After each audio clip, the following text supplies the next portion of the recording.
There aren't a lot of times that I'm gonna make a full video about one singular game, but last night we might have got the game of the year. If it's not the game of the year, it is up there. A double overtime game between the Los Angeles Lakers and the Milwaukee Bucks, and there was no LeBron James. The Lakers went into Milwaukee, fought hard.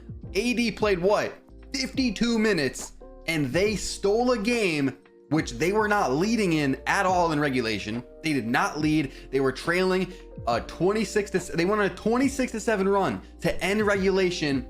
Bro, this game was so good. There were so many like crazy shots, crazy moments, missed shots, blocks. And the main reason that I'm making this video is because I feel like we learned a lot about these two teams from this game. And I'm gonna tell y'all, what I think about these teams moving forward as we approach the playoffs. Most of y'all that are watching this are actually not subscribed. So go down below, click the red subscribe button. We're almost at 2,000 subscribers. I appreciate y'all. But yeah, just to recap the game real quick before I really get into the takeaways from it, Anthony Davis went off. 34 points, 23 rebounds. D'Lo had 29 points, 12 assists. Austin Reeves, crazy game, had a triple-double, almost 30 points, 29, 14 boards, 10 assists. That's pretty much it. As far as the Lakers go, Taurean Prince and Rui were kind of swapping in and out of the game. Jackson Hayes would get in there when they needed a little bit of size. And then as far as the Bucks go, it was Giannis with 29 points, 21 rebounds, 11 assists, triple-double for him. Lillard didn't have a great game. He had 27 points somehow, 8 assists, but he shot 9 for 29, 3 for 14. Really not what you want to see from Dame as we approach the playoffs. He played 49 minutes. He did hit a big shot though at the, towards the end of the fourth quarter. I think there was like 12 seconds left. He hit a 3. I tweeted out Dame time, but should I have even tweeted that? I mean, the Lakers were on a crazy run. Like the Bucks were in a crazy drought. Dame finally hit a shot, and then, he ended up, getting blocked. I think it was the first overtime. AD had a crazy block on him to force the second overtime. He had a chance. He had a chance to show us that he is really, and he is clutch. I'm not saying he's not, but he went for the game winner in overtime, and AD shut that shit down. AD had so many crazy plays defensively in overtime. I honestly wish he got more touches. Like, they weren't really giving the ball to AD. It was like Austin Reeves was running the show, D'Lo. It was just D'Lo, Austin Reeves just kind of shooting. And so minor takeaways from the game, some stuff we already knew. Anthony Davis is an absolute dog. Austin Reeves is a dog. I've been saying this. I think he needs to get more usage in this offense. Finally, we get a game here with no LeBron James, and Reeves goes crazy. Triple-double.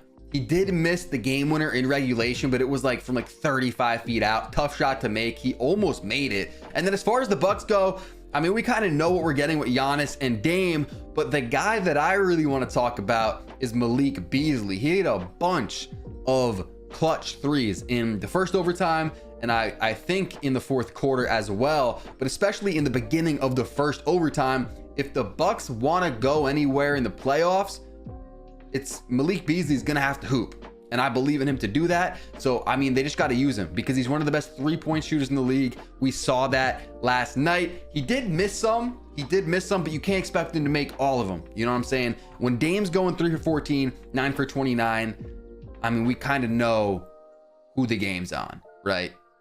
Malik Beasley is a dog though. Never thought I'd be saying that, but that's where we're at. That's where we're at. Okay, so now let's get into my takeaways from the game. Let's start with the Lakers. The Lakers are for real. They're a team that I don't think anyone wants to see in the playoffs. I've been saying this earlier in the year, like maybe a month and a half ago. I was saying there's like 3 teams that I think are scarier than the Lakers in the playoffs. And if you're a top team out west, like the Nuggets, Thunder, T-Wolves, Clippers, obviously, even hold on. The Clippers I didn't even realize that the Clippers are in the mix with these bottom guys now. You know what I'm saying? They used to be up here with the, Nuggets, Thunder, T-Wolves. The Clippers have kind of fallen. How far are they going to fall? That's something we got to keep an eye on. But anyways, I don't think any of these top teams really want to draw the Lakers. Now, the thing is, the Lakers are in line to get the 8 seed. If they're gonna win out of the play-in, obviously, and get into the playoffs. They're in line for the 8 seed, which as it stands, they'd play the Nuggets. Now, the Lakers, you don't want that. You know what I'm saying? If you're a Lakers fan, you do not want to play the Nuggets in the first round because that's pretty much as hard as it gets. But if the Lakers somehow, let's say they're the 8 seed and the Thunder take the first seed, or maybe the T-Wolves take the first seed, that's good. Or if the Lakers somehow get the 7th seed and play the Thunder or T-Wolves, that's good. I mean, I think the Lakers really could win that series. And if they do get the 7th seed, or if they draw the Thunder or T-Wolves, and I'm going to drop a playoff predictions video when the time comes, you know what I'm saying, when we get the bracket. So make sure to sub up, turn on notice, you guys don't miss it. I might have the Lakers with that upset, because I don't think anyone wants to play LeBron and AD. And I mean, Reeves, just there's something about Reeves. I just feel like he's going to make some crazy plays in the playoffs, whether it's the play-in, whether it's, I don't know. I just think the Lakers are scary. D'Lo can get red hot. The Lakers are a scary team. And going into Milwaukee with no Bron, with, I'm not going to say her season on the line, but they're fighting for seeding right now. They're in the 9 seed, and I thought they were going to get the 10 seed. I mean, if we pull up their schedule, we were about right here. I think it was the Denver game, and we were looking at the schedule, and we were saying, oh my God, they're screwed. Like, the schedule is crazy. Look at it. Let's scroll down a little even more. Denver, right? They lose. OKC, they get a win. Kings lose. Bucks. This is the second time they beat the Bucks in the last, I don't know, 3 weeks. They beat the T-Wolves. Lost to the Kings, lost to the Warriors, beat the Hawks, beat the Sixers, beat the Pacers, beat the Bucks in Milwaukee. They had a tough schedule, and they are doing just fine. And they had no LeBron. Like, that's crazy. And they should win some of these next ones coming up. So honestly, it's looking like the Lakers have a shot, a real shot at going up to that 8 or 7 seed, which would really help them. Like, I don't think y'all understand, bro. I mean, y'all probably do. Y'all probably do. Because if the Lakers get the 8 seed and they draw the Nuggets, that's really bad. That's really bad. But if they can get the 7th seed and draw, you know, the Thunder or T-Wolves, I mean, they can go far. They can really go far. Now, as far as the Milwaukee Bucks go, and my takeaway from that game, and just kind of my feel on them recently, they're 5-5 in their last 10 games. I don't know. They're a team that's hard to predict. A lot of people love them. A lot of you guys, probably 90% of y'all, love the Bucks, and some of y'all probably think they're going to go to the finals. Most of y'all probably have them in the Eastern Conference Finals. When I did my prediction video, I don't know, 2 weeks ago, I posted it. You guys can check that out. I had the Bucks losing to the Cavs. And so we had a Celtics Cavs Eastern Conference Finals, which I think is likely. I don't think the Bucks are a lock to go to the Eastern Conference Finals. Everyone is thinking that. I mean, right now as it stands, the Celtics are such a heavy favorite to come out of the East. Like, they are really above everyone else. They really are. Out East, they are above everyone else. And so as it stands right now, we have Bucks as the 2 seed, and they would play the Miami Heat at the 7th seed. And I don't like that for the Bucks that much. Like, I don't know what it is. I just don't like the Bucks as much as other people. I think Damian Lillard hasn't been too great this year. He just hasn't. He hasn't been the Lillard that the Bucks need if they want to go far. I just think with the Bucks and Lillard not playing up to par, and I think he can. I think he can in the playoffs for sure. That's where Lillard is at his best. He's one of, if not the clutchest player in NBA history. But the Bucks with Doc Rivers, who always chokes in the playoffs, is he a good coach? I think a lot of people would say he's not. They just have some defensive problems. You know, they're a solid offense, but I just don't know. I don't know. I think there's a lot of ways that this could go very wrong for the Bucks. I think they could get upset by the Heat if that's their matchup.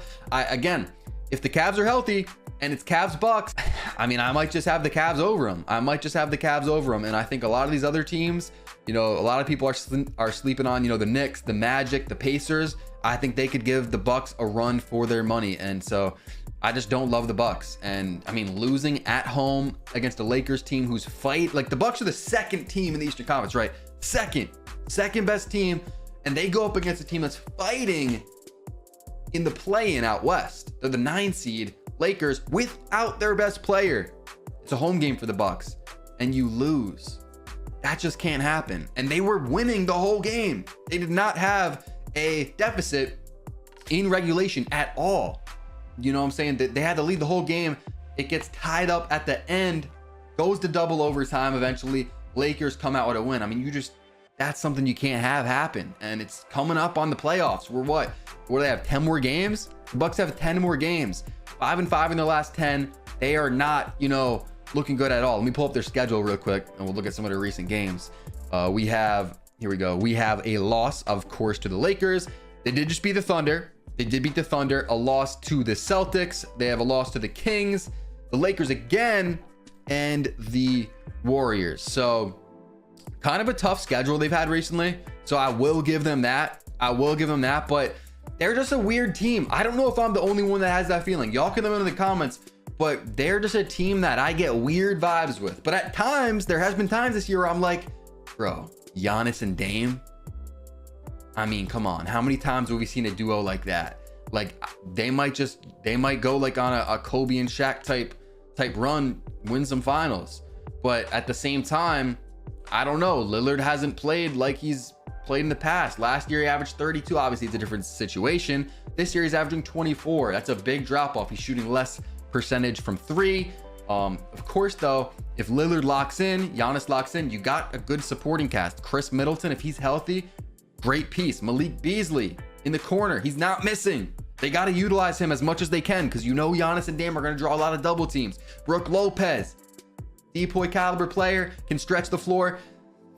I mean, their depth, I don't know about the Bucks depth, but I don't know. I just don't love them in the playoffs. We'll see what happens with the matchups. But again, as far as the Lakers go and the takeaways from that, I mean, they are looking like a real threat. And I would be surprised if the Lakers didn't get a playoff spot. So, I'll see you on the next one. Peace.